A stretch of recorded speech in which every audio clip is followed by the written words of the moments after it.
Hey. If I were to ask you right now to think of The Office, what is the first thing that comes to your mind? I can imagine probably you think of this guy. Dwight Schrute, Assistant Regional Manager. You might remember testing my urine a few years back when I was applying to be a volunteer sheriff's deputy. We test a lot of urine. Mine was green. Oh. This guy. You always left me satisfied and smiling, so... That's what she said! And this scene.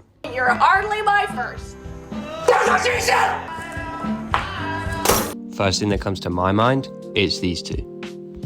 It's these two and their very complex, to put it simply, journey throughout the whole show.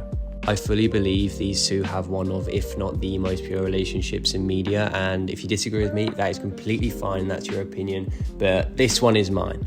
For the longest time, I've wanted to make a video like this and talk about and analyse and break down how the writers behind The Office managed to convey a love story like this, because they never should have, but my God, they did it. Disclaimer, this is mostly going to be the early seasons of The Office regarding Jim and Pam. And also, for some reason, I don't know why, but in the later stages, they both hate each other, and I just don't get it. Doing this just for me? Is that what I'm doing? I'm doing it just for me. If that's what you think, then this is a really sad night.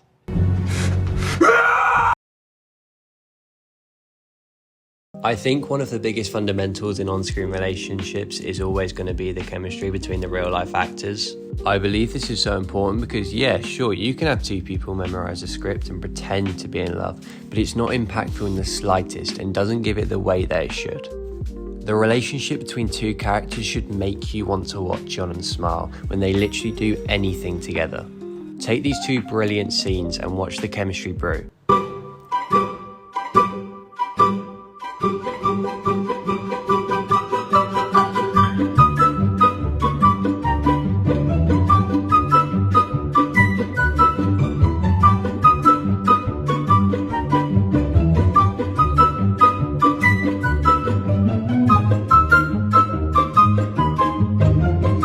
Says I love you.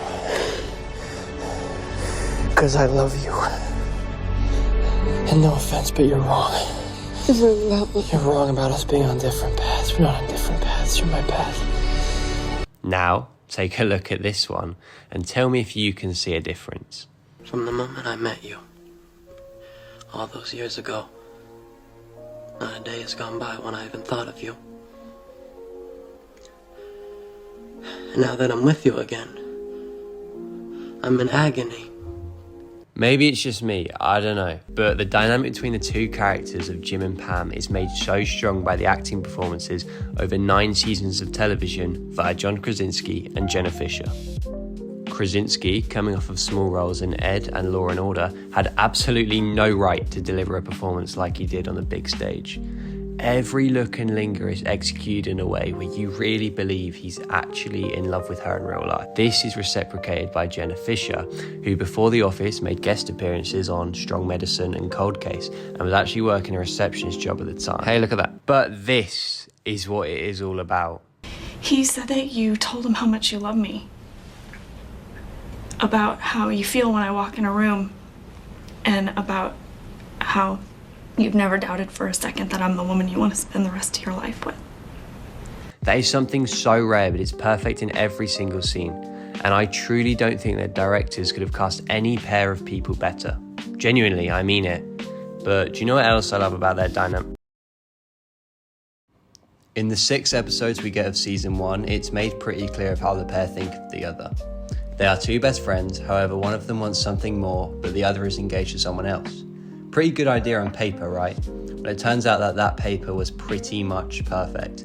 We are never directly told by Jim how he really feels about Pam, but he doesn't need to. Visual storytelling is heavily used in this dynamic and is used so perfectly yet so effectively. The writers use show not tell in a lot of these scenes, meaning nothing is being spoken, but everything is being said. Really quick, I want you to watch this clip. Yeah, it's a good deal time. Jim hasn't looked in the camera and told us how he feels, but through his acts and looks it implies them so well. Now learning this, I want you to watch this clip and analyse it for yourself. Up, wouldn't it?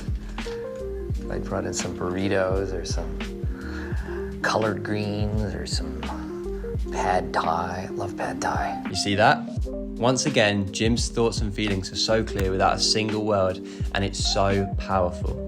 And also a side note, I believe this is one of, if not the most powerful methods of storytelling, but there is so much lack of it in recent media. Visual storytelling is something that is used by everything in a scene. Props, actors, locations, you name it. There are a bunch of other techniques, but if I were to go over them in this video, it would be over half an hour long, and I really can't be bothered for all of that. But there's one more thing which really makes that diamond. Do you want to tell me something? You look like you want to tell me something. You look like you have something really important to say and you just can't for some reason. Come on, you can tell me. Jim, you can tell me anything.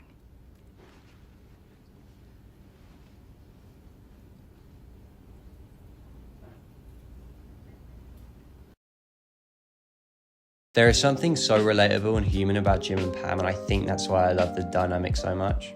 It's translated so well, and because of that, I think we've all been through a moment like this. Some might even say we had our first date last night. Oh, really? Really? Why might some say that? Because there was dinner by candlelight. Dinner and a show, if you include Michael's movie. And there was dancing and fireworks. Pretty good date. We didn't dance. You're right, we didn't dance. And this.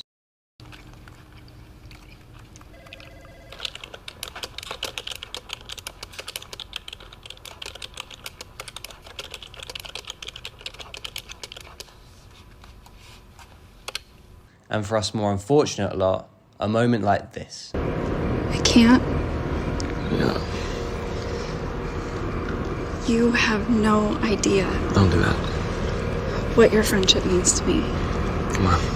I don't want to do that. I want to be more than that. I can't. I'm really sorry if you misinterpreted things. It's probably my fault. Not your fault. I'm sorry I misinterpreted our friendship.